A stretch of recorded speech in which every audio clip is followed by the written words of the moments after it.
Assalamualaikum anak-anak, bertemu lagi dengan Mbak Aziza. Kali ini kita akan belajar tentang tema 1, subtema 1, pembelajaran 6. Jangan lupa berdoa terlebih dahulu ya. Di sini ada kompetensi dasarnya, ada Indonesia, SBDP, dan IPA. Tujuan pembelajaran. Hari ini menjelang sore sudah saatnya Edo kembali ke rumah. Namun sebelum pulang, Edo membantu Pak Rudi membersihkan kandang kelinci. Kandang kelinci dibersihkan untuk menjaga kesehatan kelinci. Anak-anak, amatilah dengan cermat gambar di atas. Kemudian buatlah cerita tertulis dari gambar tersebut. Buatlah cerita minimal 3 paragraf. Namun, sebelum kalian menulis cerita, tentukan ide pokok terlebih dahulu yang akan kamu kembangkan dalam cerita.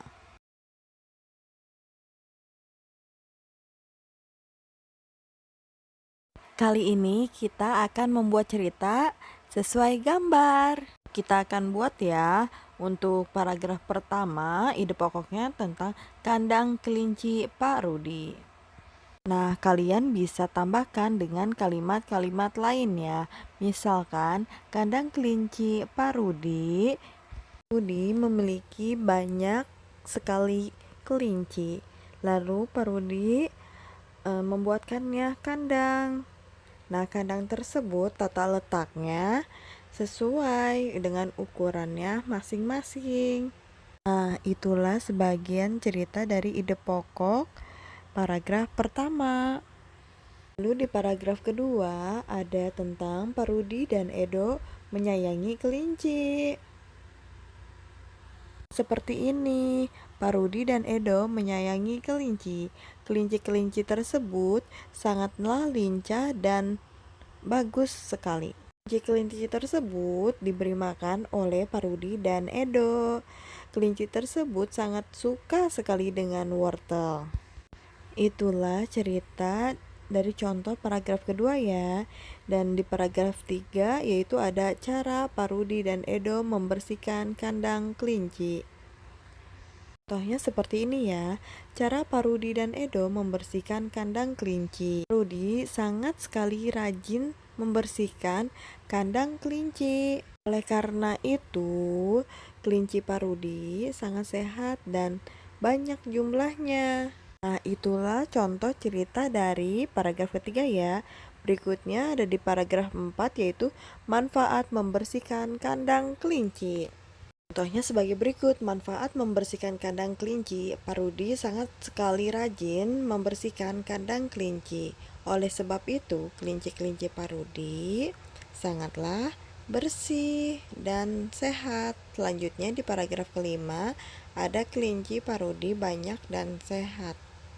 Nah, dari paragraf 1 sampai 5 kalian kembangkan ya menjadi sebuah paragraf. Dan kalian tulis dengan tulisan yang rapi ya. Berikut ini kita akan menentukan sebuah wacana tentang gerak kupu-kupu. Dan kalian temukan dari cerita tersebut ide pokoknya ya. Yang pertama, kupu-kupu adalah hewan yang lucu. Warnanya indah dan menarik. Banyak orang menyukainya. Dia terbang dan hinggap pada bunga. Badannya kecil namun memiliki sayap yang lebar. Sukakah kamu pada kupu-kupu? Nah, dari paragraf tersebut ide pokoknya adalah kupu-kupu adalah hewan yang lucu. Selanjutnya, paragraf kedua. Kupu-kupu termasuk hewan serangga. Kupu-kupu memiliki organ gerak yang sama seperti serangga-serangga lainnya. Salah satu organ gerak yang istimewa dari kupu-kupu dan serangga lainnya adalah sayap. Dengan sayap ini, maka menjadikan serangga sebagai satu-satunya hewan avertebrata yang bisa terbang. Nah, ide pokok dari paragraf kedua yaitu kupu-kupu termasuk hewan serangga. Selanjutnya di paragraf ketiga, tahukah kamu sayap kupu-kupu yang indah sebenarnya transparan? Lalu kenapa terlihat warna-warni? Sayap kupu-kupu terlihat warna-warni karena perbedaan kecerahan pada setiap lapisan tipisnya. Nah, Nah, ide pokok dari paragraf ketiga yaitu sayap kupu-kupu yang indah sebenarnya transparan. Nah, selanjutnya ada paragraf keempat yaitu kupu-kupu memiliki kemampuan terbang yang luar biasa. Kupu-kupu bisa terbang sejauh ribuan kilometer untuk mencari daerah yang hangat. Ketika musim dingin tiba, kupu-kupu akan kembali lagi menempuh jarak ribuan kilometer ketika musim semi tiba. Meskipun demikian, kupu-kupu tidak bisa terbang apabila suhu tubuh di bawah 30 derajat Celcius. Nah, ide pokok dari paragraf keempat yaitu kupu-kupu memiliki kemampuan terbang yang luar biasa. Nah, anak-anak, kalian sudah bisa menentukan ide pokok dari wacana cerita gerak kupu-kupu. Kalian tulis yang rapi di buku kalian ya. Oh iya anak-anak, kamu telah mengetahui organ gerak hewan vertebrata dan avertebrata.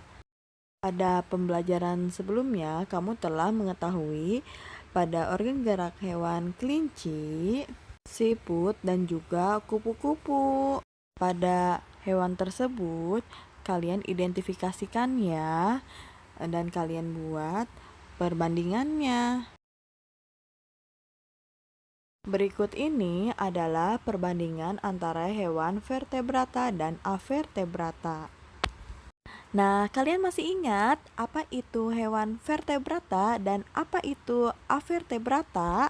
Hewan vertebrata adalah hewan yang memiliki tulang belakang. Nah, sedangkan hewan avertebrata adalah hewan yang tidak memiliki tulang belakang. Nah, membandingkan hewan vertebrata dan avertebrata. Di sini ada contohnya, yaitu ada kelinci dan siput.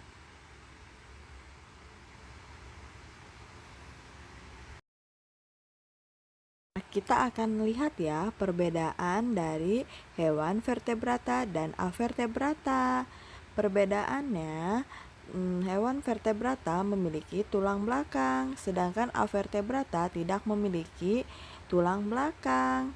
Nah, selanjutnya organ gerak. Hewan vertebrata memiliki kaki.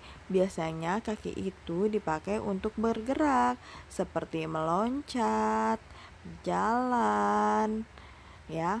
Selanjutnya hewan avertebrata dia bergeraknya melalui kaki perut. Nah, selanjutnya ada rangka dalam. Hewan vertebrata memiliki rangka dalam, sedangkan hewan avertebrata tidak memiliki rangka dalam.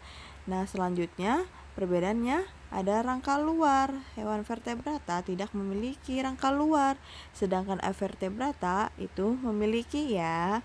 Selanjutnya ada gerakan tubuh. Hewan vertebrata cepat dan lincah biasanya. Nah, sedangkan hewan avertebrata itu bergeraknya sangat lambat. Itulah perbandingan hewan vertebrata dan avertebrata. Nah, ini untuk tugas kalian ya anak-anak. Kerjakan dengan baik dan tulisannya yang rapih ya.